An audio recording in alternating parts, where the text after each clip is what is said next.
Bonsoir à tous, nous sommes ravis de vous retrouver pour ce flash d'information sur RTI 1. Bienvenue. Un conseil des ministres s'est tenu ce mercredi à Yamoussoukro, la capitale ivoirienne.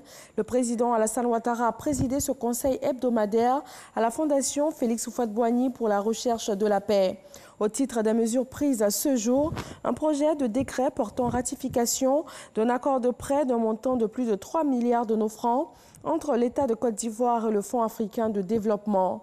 Il s'agit de financer le projet d'appui à la gouvernance de la filière cacao afin d'assurer un meilleur revenu aux producteurs. Le gouvernement est également revenu sur les mesures effectives pour la destruction des 18 000 tonnes de riz impropres à la consommation qui ont été déchargées au port autonome d'Abidjan. Du fait que nos populations sont craintives de la fuite de ce riz vers le marché. Et c'est pour ça que des mesures draconiennes ont été prises sur tout le parcours, depuis le port jusqu'au centre d'enfouissement, pour que ces riz soient effectivement détruits. Secondo, il s'agit de 18 000 tonnes, ce n'est pas 18 tonnes, c'est ce que je répète encore une fois. Et 18 000 tonnes, ça ne se détruit pas en une fois, ça demande une certaine logistique spécifique. Sans oublier le fait que le centre d'enfouissement de Kossoouin est spécialisé dans le traitement des déchets ménagers.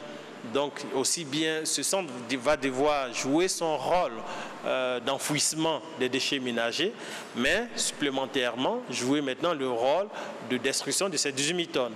Donc ça demande une certaine organisation logistique spécifique qui est en train de se déployer, c'est ce qui fait qu'à ce jour nous n'en sommes qu'à 915 tonnes.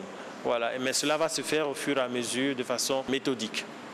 Avant ce conseil des ministres de Yamoussoukro, le chef de l'État s'est rendu à Abidjan à une exposition d'objets d'art uniques de la princesse Ira de Furstenberg. Une exposition organisée au profit de la Fondation Children of Africa de la première dame Dominique Ouattara. Il s'agit essentiellement de sculptures en cristal, de roches et de pierres semi-précieuses exposées au Sofitel Hôtel Ivoire d'Abidjan. Comment créer un cadre juridique et fiscal moderne capable de réguler le marché des loteries et jeux de hasard sur le continent africain?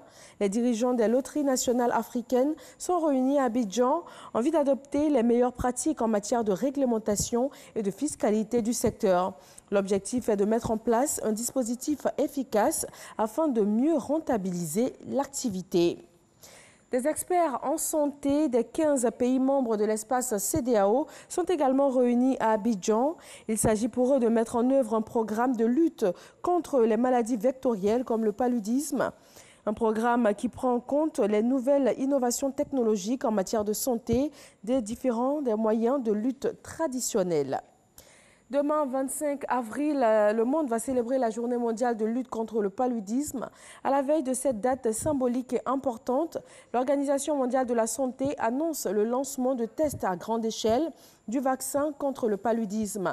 Des tests au Malawi, au Kenya et au Ghana sur des dizaines de milliers d'enfants, principales victimes du paludisme. Sachant qu'en Afrique, plus de 250 000 enfants âgés de moins de 5 ans meurent chaque année du paludisme. Lutte contre les violences sexuelles en période de conflit. Les Nations Unies ont adopté une résolution, mais au final, c'est un texte vidé de sa substance. Au cœur du débat, la santé sexuelle et reproductive qui peut s'entendre comme une reconnaissance de l'avortement.